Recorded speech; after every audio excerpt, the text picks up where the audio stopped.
O último vídeo que eu fiz sobre Bridgerton deu bafafá, especialmente na parte onde eu falei sobre os vestidos, né, que não condizem com o período do reinado do rei George III, né, que era marido da rainha Charlotte. Tem muito a ver com a Revolução Francesa, claro, né, com o movimento também de independência dos Estados Unidos. Quando a rainha já estava muito próxima do seu fim, né, as coisas começaram a mudar e aí sim os vestidos próximos aos que são mostrados lá em Bridgerton entraram com força na corte britânica. Mas antes da gente começar o vídeo, deixa o seu like, inscreva-se para receber notificações de conteúdos novos assim que eles são postados. Me siga também lá no Instagram, @eugregoriomartins, custa nada e é de graça.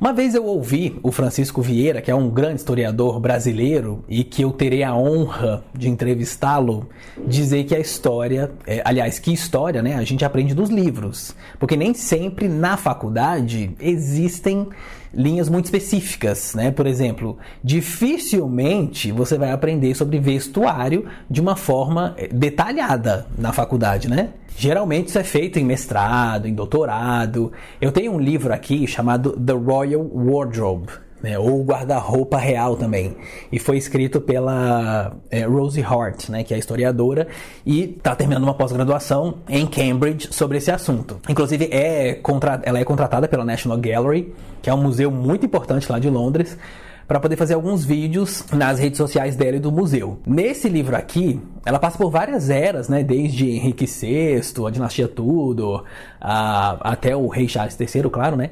E tem um capítulo dedicado ao rei George III e à rainha Charlotte. A Charlotte, ou Carlota, como é descrito nos livros em português, era a filha mais nova do duque Carlos Luís Frederico de Mecklemburgo e da duquesa Isabel Albertina.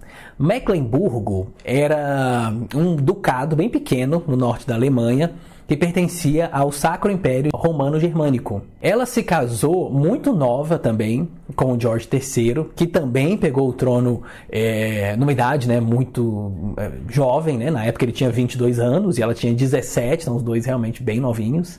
E era comum que quando uma garota fosse transferida de uma corte para outra, para exercer o papel de rainha ou de princesa, né? Enfim, ela deixasse tudo para trás. Ela chegava numa carruagem e todas as roupas e itens pessoais já estavam no palácio à sua espera. Inclusive o vestido de noiva da Charlotte estava lá, né, prontinho, só esperando que ela entrasse. Claro que assim, não é o que ela tinha antes, tá? São coisas novas. Só que por conta dessa mudança e da nova vida também, a Charlotte emagreceu muito. E aí os vestidos começaram a ficar desengonçados, né? Porque eles tinham muito tecido e já não estavam sob medida para o corpo dela. Um incidente em especial fez com que ela resolvesse cuidar desse problema, né? Um belo dia, ela deu uma tropeçada na cauda do vestido e acabou caindo. Claro que ela fez piada dessa situação, mas a partir dali, aí, minha filha, o jogo virou, né? Ela, que até então não era tão ligada assim à moda, né, começou a refazer todos os seus vestidos. E como ela acabou pegando gosto por isso, o rei George também meio que entrou na onda. E aí eles viraram algo como os primeiros, sei lá, influenciadores da época. Tem até uma passagem, né, bem engraçada aqui nesse livro, que é quando o rei George decide abandonar o uso de perucas. E aí ele começou a deixar o cabelo crescer, né, e o pessoal da nobreza foi lá fazendo o mesmo, porque eles repetiam o que o rei fazia.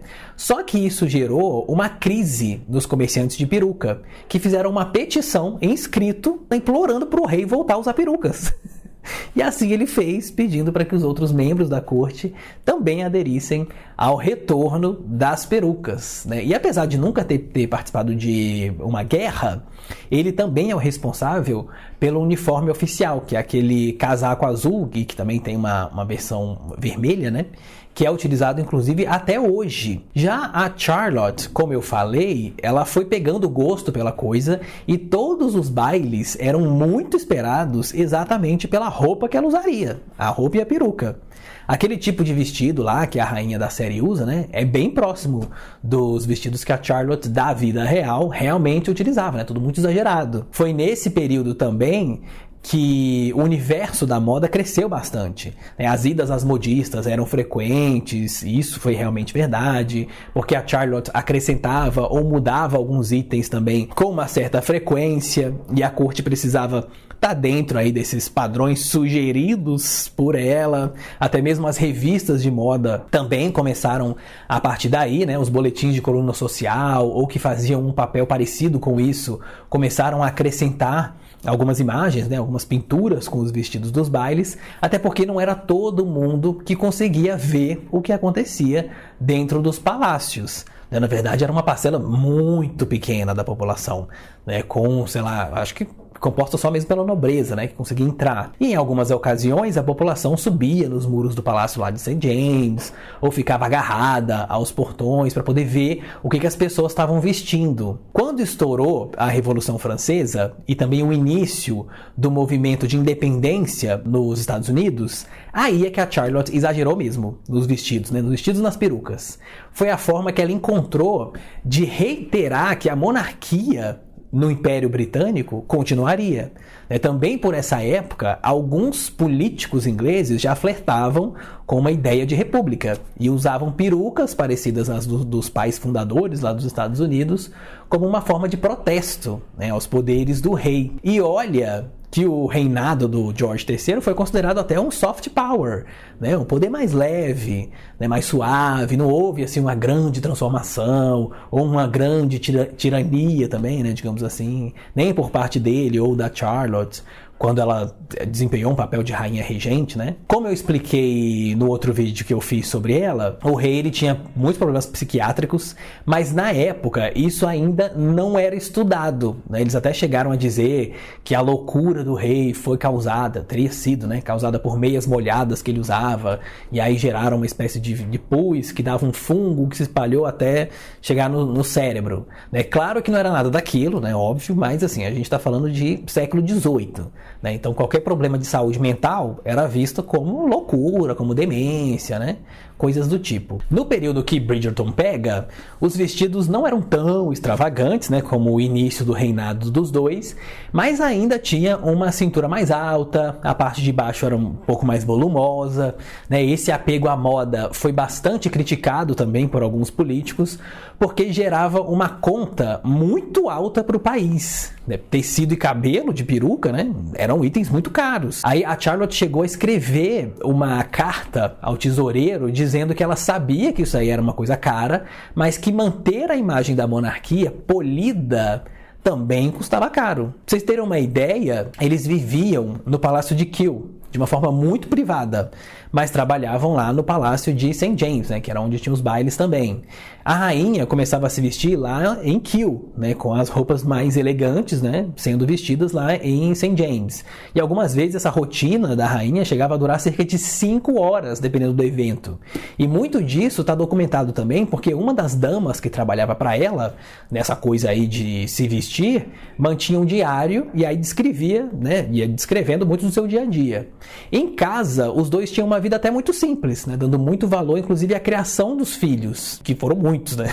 O fim da vida da Charlotte foi muito duro, porque o rei George estava muito ruim da cabeça, ficava violento, não deixava ser atendido pelos médicos, e aí exigia os cuidados da esposa, que era a única pessoa com quem ele confiava. Acabou que ela faleceu primeiro, e aí 2 anos depois ele também faleceu.